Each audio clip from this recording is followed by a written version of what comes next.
And we have both of the leaders here, so I welcome you to stage. Please, Leader Schumer and Eric.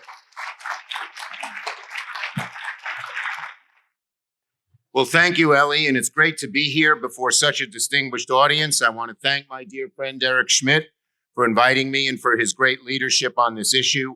And it's great to join with such an amazing group. Whoops. Even the bottle thought you were amazing. But I'm going to put this down. I'm a little bit out of breath. You know, I rushed to get over here. I used to be a basketball player. No more. But our team at Madison High School, our motto, we weren't that good, was we may be small, but we're slow. So sorry, I'm a little out of breath here. We have votes on the floor, so I'll have to speak, but I wanted to be here with such an important audience, and then I'll have to leave. But I want to thank the people who have made this possible today. Eric Schmidt and the Special Competitive Studies Project. First, Eric, it was really great to have you. Look at those nice socks. I wore my Ukrainian socks today. We just saw Zelensky, and he is a beacon.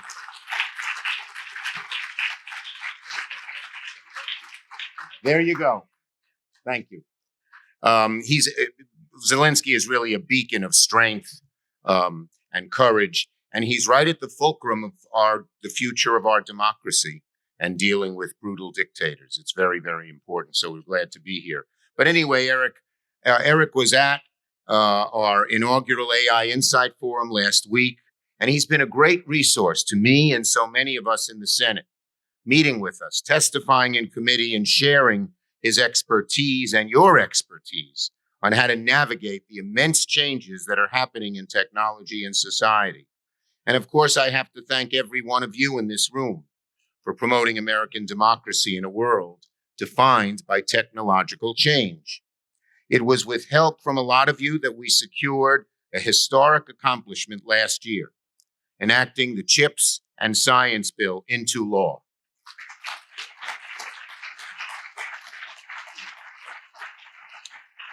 This was a dream of mine. And as you may remember, I originally entitled it the Endless Frontier Act, because Vannevar Bush, the Secretary of the Army, right after World War II said, if America invests in science, it's our endless frontier. And we did. We invested in NSF and created the greatest tech industry in the world, and invested in NIH and created the greatest pharmaceutical industry in the world. Unfortunately, we had to change the name because Endless Frontier, a lot of people in America thought it was about covered wagons or something like that. So we called it a much more simple name, Chips and Science. But it's already paying huge dividends all over the country. $200 billion in new private investments. 50 new semiconductor projects have been announced in the United States since Chips and Science was signed into law. So let me say that again. Thank you for everything you have done in promoting American democracy in a world defined by technological change. I believe this is the central task of our time. The world's a very different place than even 5 years ago. We've seen global crises shake nations around the world to their very foundations. But we've also seen wondrous innovations that not too long ago seemed to only belong in science fiction. And none are more consequential than AI, artificial intelligence. If applied correctly, AI promises to transform life for the better. It'll reshape how we fight disease, how we tackle hunger, how we manage our lives, enrich our minds, and ensure the peace. But if ignored, there are real dangers as well. Job displacement, racial and gender bias, misinformation, a new era of weaponry, and the risk of being unable to manage this technology at all. The question falls on all of us, on Congress, on the private sector. How can we ensure that artificial intelligence enriches our world and opens the doors to new prosperity? But also, how can we protect against its many very real risks? And most of all, how do we ensure democracy thrives in a world defined by this technology, which is more powerful, more complex, more far-reaching than any before? These aren't easy questions. AI is one of the most difficult issues Congress has ever confronted.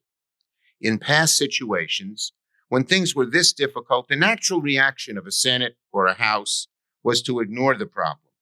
Let someone else do the job. AI is the toughest thing we've ever handled. It's changing so quickly. It's so complicated. It affects so many different aspects of the world. And frankly, Congress doesn't have much of a track record as we would on education or health or defense in doing it. So the natural reaction might be to ignore it. But we can't ignore AI. We can't be like ostriches with our heads in the sand and do nothing. And so, as Majority Leader, Senate Majority Leader, I am committed to working with colleagues on both sides of the aisle to draft and advance AI legislation that can pass the United States Senate. This is one of my top priorities, and I welcome the efforts of all of my colleagues who feel as strongly about AI as I do. The stakes for getting AI right are as high as they get, as high as they get. As we speak, the United States is in a race against adversaries around the world to define the rules of the road for AI. The Chinese Communist Party won't hesitate to invest what it takes to beat us.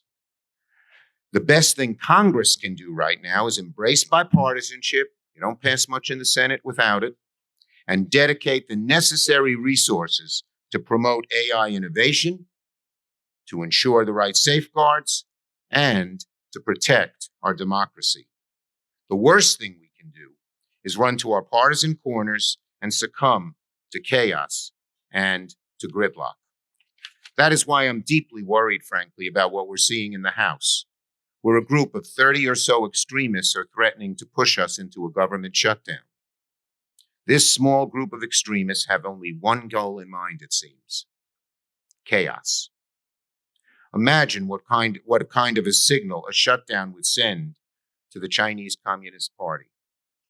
They would conclude that we don't have what it takes to tackle the biggest challenges of the future, that U.S. politics is too chaotic to think big picture or plan for the long term.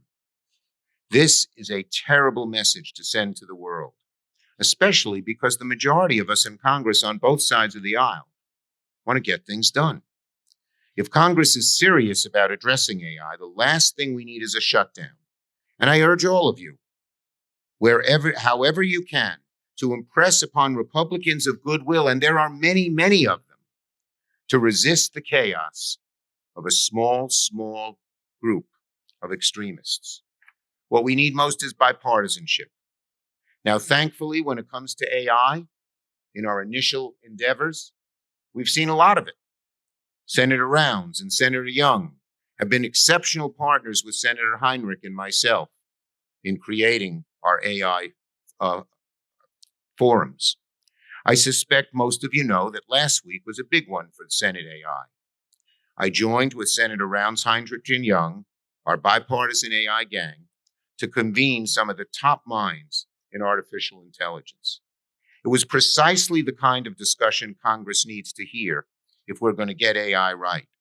A gathering not just of developers of AI systems, although they were there for sure, but also some more skeptical voices who ask tough questions, voices from both within the AI industry and from outside of it too.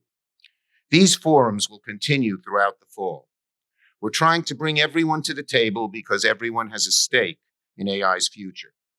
Now, last week's forum made a few things abundantly clear. First, Congress must play a role in regulating AI. One of the most striking moments at the forum when I asked all of the participants, critics, experts, community leaders, and developers of AI alike, to raise their hands if they agreed that we needed federal involvement, and we had universal support. Not one person had their hand down. That was a seminal moment. And there were over 70 senators sitting in the audience when that happened, and they saw the need for us to act.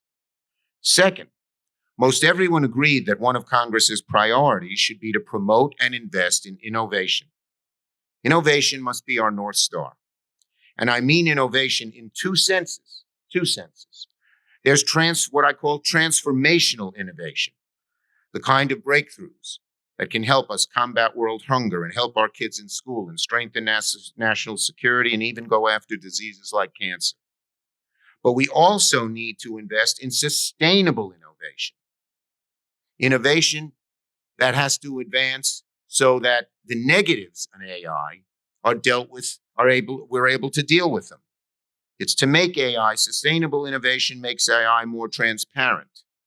It minimizes harms that AI inflicts on workers and civil rights and prevents these technologies from going off the rails altogether. Here, in both cases, when it comes to innovation, the government has to step in and provide oversight. Because even if a handful of companies on the sustainable side do the responsible thing of regulating themselves, there will be others inevitably who don't. And that will drag everyone down to the lowest common denominator. We need to invest significantly in these sustainable innovations. It's essential for our national security and for staying ahead of competitors like the Chinese government. Finally, there was a consensus that we needed to balance between innovation and safeguards. This won't be easy, but it's essential. You can't go too far in either direction. We need both transformative and sustainable innovations to both maximize AI's benefits and minimize its risks. Congress has no choice but to pay attention to both. Now, last week's forum was just one step on an ongoing process. We're going to have more of these forums later on in the fall. And the goal, as I said before, will be for these forums to supplement the work of our committees, supercharging Congress's typical process. Ultimately, we'll work with our committees to draft the best AI policies possible, using the insights and knowledge generated from these forums. I told my colleagues that these forums are the nutrient agar for AI innovation. In this audience, everyone says, oh, yeah. In my caucus, everyone said, what the heck is that? But I remembered my high school biology where we grew bacteria on nutrient agar. Anyway, yes, I wasn't too good at biology, I can tell you. Ultimately, we're going to work with our committees to draft the best policies. No question about it. This is, I must admit, extremely ambitious. We must exercise humility as we proceed. But we're going to work very hard to come up with comprehensive legislation. And even if we can find just some solutions and create a degree of consensus to deal with some of AI's many challenges, we must pursue them. Now, my friends, in conclusion, the challenges facing our nation remain immense. We know that. I promise that I will keep working with all of you to keep America the world's hotbed for emerging technologies.